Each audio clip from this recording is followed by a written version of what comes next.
on sports. Not just tell you this team won, this team lost. We're going to give you perspective. We're going to give you things to look into, and then you can make up your mind. We are not about programming you here. I want you to think, and then I want you to look into it and make your own mind up. I don't need a robot. I need listeners and contributors. I don't need a robot. We can get a bunch of goofballs. I would rather have 100,000 good people than one goofball. I'm not kidding. The National Football League and other sports refuse to invest in coaching. I spoke about coaching earlier. Coaching is the reason we watch these games. Contrary to what Chief Rocker believes, is something I definitely believe is this. While I'm watching football, this is what happens. I put myself in a position to be entertained because when you have quality coaching, you get best results. These are not, you get the best results. This is not HRap telling you how he feels. This is HRap quoting one of the greatest coaches in the National Football League history. You do not build a system, a system around, of a player around a system. You build a system around the player. This is a direct quote from Bill Walsh. Bill Walsh said, when we got Joe Montana early in his career, all of the plays that he did not execute well, we took them out of the playbook. And we built other plays around the plays that he did well. The reason I'm saying this is this. When you're not a media darling, when you're not everybody's favorite guy, what they do is call you a bum, a buster, or a scrub. Because he's not doing this well, and he's not doing that well. That is pure poor coaching. That's why when you have so many failed players in the National Football League now, it's to the point where you drafting players and you pushing them out there and forcing them into failure before they're ready. An example of that is the Houston Texans' very first quarterback, David Carr. He sustained 75 sacks. His career was never the same. That's poor coaching. You should take that young man out, and not that you're sacrificing someone else. You should put someone who's in there and prepared for that kind of pressure. You don't put them out there just because you paid them. And this is what's happening with the National Football League. When you have quarterbacks like Marcus Mariota, he had a not so good game last week. Marcus Mariota works best in what is called a quarterback waggle. That's when you take the pocket and you move it to the left and to the right, and you make him comfortable. If you don't agree, all you have to do is go look at the old Ben Roethlisberger early in his career tapes. Ben Roethlisberger was told, you're throwing it to Plaxico Burress this play. And if it's not the Plaxico Burress, you throw it to the running back. Period. Don't try to read. You're only going to read the side of the field that they're on. If he's not open, you throw it, you check down. And as he got better, they opened up the field to him. That is coaching. That's how you make somebody good. You got people like Bruce Arians that's teaching young Jameis Winston that now. He's already wildly talented, but when you have leadership, it's just like raising a child. We always look at the result and not the cause. Yeah, the result is HRap is a gangbang and he's selling dope on the corner. We never look, he's a piece of shit person. He's selling poison to his people. Let's find out why HRap is doing that. He's a scrub. He's a buster. He's a bum. Let's find out why. Was he taught properly? You got to watch the game first on this guy. I'm not watching no damn blowouts, Victor Monroe. I watch sports to be entertained. And if it's a blowout, I'm either turning to another game or I'm turning that shit off and doing something else. Fuck that. I'm not watching no damn blowouts. Y'all not watching no blowouts either. I could feel y'all to tell you what, Victor Monroe, if I was on here like this and then it was a good game and they had 16 points and the other team had 25, you would be like, man, who the fuck is this HRap clown? And you would turn me off. It ain't that you don't listen to podcasts. You would say, I'm not listening to that bullshit. I got my man Macy in the building. What's up, man? Thanks for the support. But a lot of these players are not scrubs. They just have not been taught properly. This is truly the Patriot way. Like I said, Let's stop accusing people of not having the ability to do something if they haven't been taught. This is why you look at young men on the corners and young men everywhere and say, oh man, he's a dumbass. He's doing wrong. Was he taught properly? Does he have manners? Did his father tell him, put a damn belt on, clown? Why your ass out? No, he wasn't told that. Therefore, he walks around with his ass out like some ass clown. So let's stop looking at the end result and look at the causation of the end result. When you're looking at these quarterbacks, they're not being taught properly. They're not being coached up properly. You know why? Because teams don't want to spend money on quality coaches. Right here in Chicago, my Chicago Bears, rarely. They've only hired two coaches with coaching experience in the 49 years that I've been walking the earth. That's because the McCaskies throw dimes around like they heavy as manhole covers. They're cheap. If you don't invest, you will not be successful. That's just the bottom line.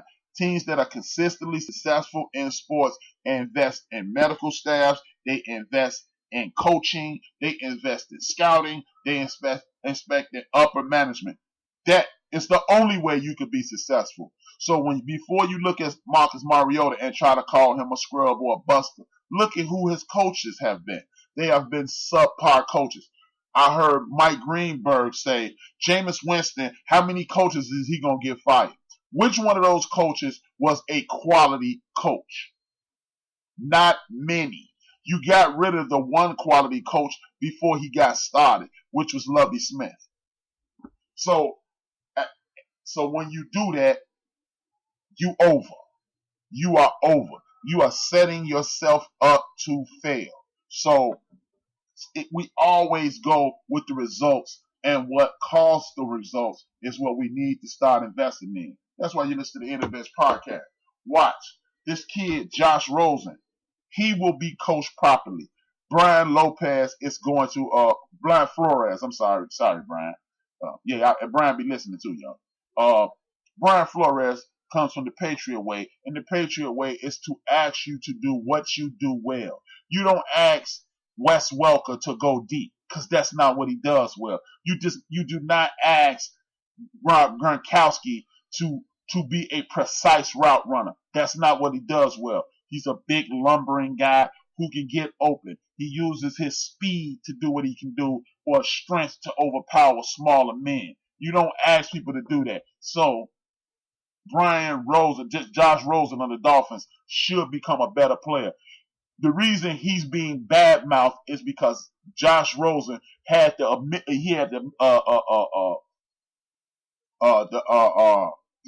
gall to say that the NCAA is exploiting young players. He actually said, I grew up rich.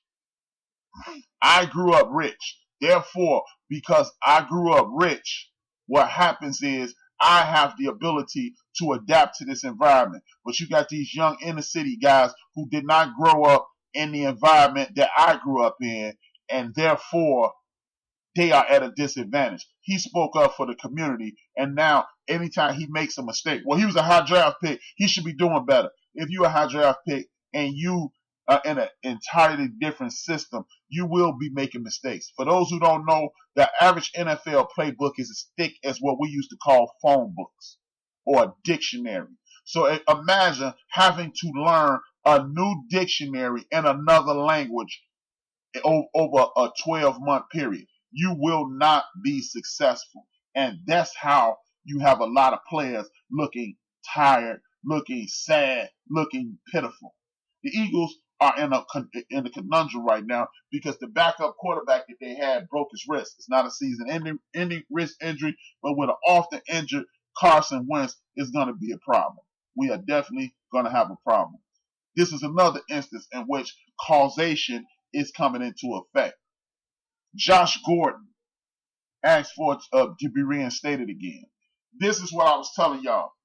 The reason Josh Gordon, after being suspended at the end of last year for drug code violations, I told y'all then, this doesn't mean that Josh Gordon violated by using drugs again. If you are late to drug tests, or you're not answering your phone in a timely fashion, they can suspend you for that as well. So if he isn't doing what he's supposed to do, they can show him the door. People automatically assume that this young brother fell off the wagon when he could have simply just been late for a drug testing. With his history, the league rules say he must be suspended. We have to start looking into these things instead of just taking the word of some dude in a suit who actually knows why Josh was suspended, but it's easier to get you to listen and click on the internet and listen if you just want to hear Josh Gordon did it again.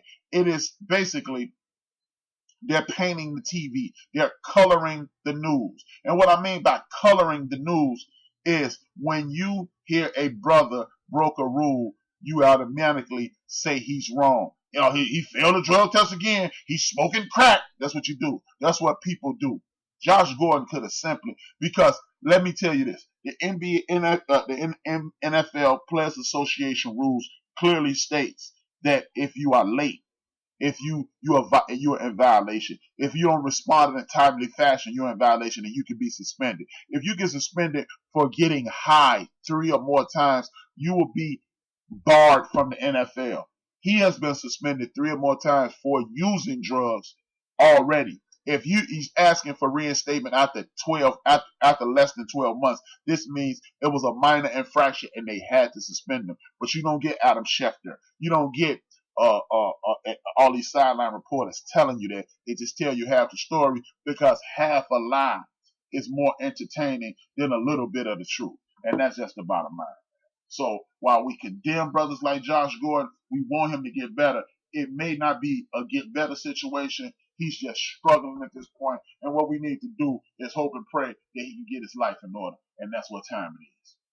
Now, let me go back. I only got 30 minutes and I got a little bit to talk about. Let's finish this list and I'm going to give you my last 3 of my 1, 2, 3, 4, 5, 6, 7, 8, 9. These are the 9 teams in NFL history that were wildly talented, but they just did not get over the hump. First and foremost, we had 9. All these teams were excellent teams, but they never won the big one. Number 9, it's the 1980s Cincinnati Bengals with Boomer Esiason, league MVP, Ken Anderson, who should be a Hall of Famer, and other stars on that team like James Brooks, Ickey Woods, Tim Conroy, and others, David Fulcher, and others. They were an excellent team. They just couldn't get over the hump.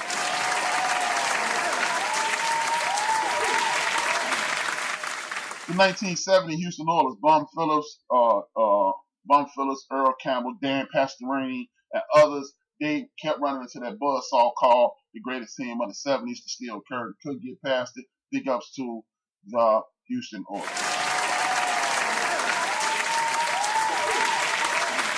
Another team from the 70s that were in the NFC. They got over the hump a couple of times by beating the Dallas Cowboys. RC calls it the great push-off caper, and I agree with him. But this team had 3 Hall of Famers, should be 4.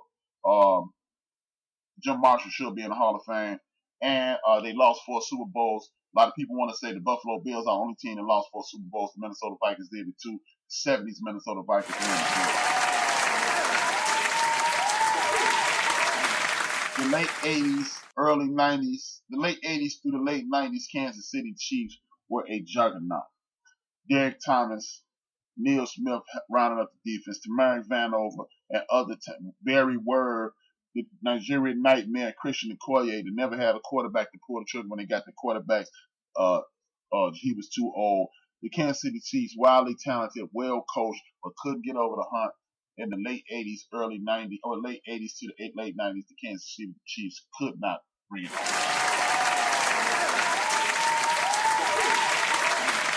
The next team had 2 Hall of Fame wide receivers, Randy Moss and Chris Carter. Should be Hall of Famer Joey Browner, Chris Dolman, Johnny Randall, Robert Smith, the great Warren Moon, the great Randall Cunningham, Garbage Ass Brad Johnson, and other quarterbacks back there. And they couldn't get over the hump either. Punk ass kicker missed it at the end. Garbage kicker. Y'all know how I feel about kickers. Kickers are not football players.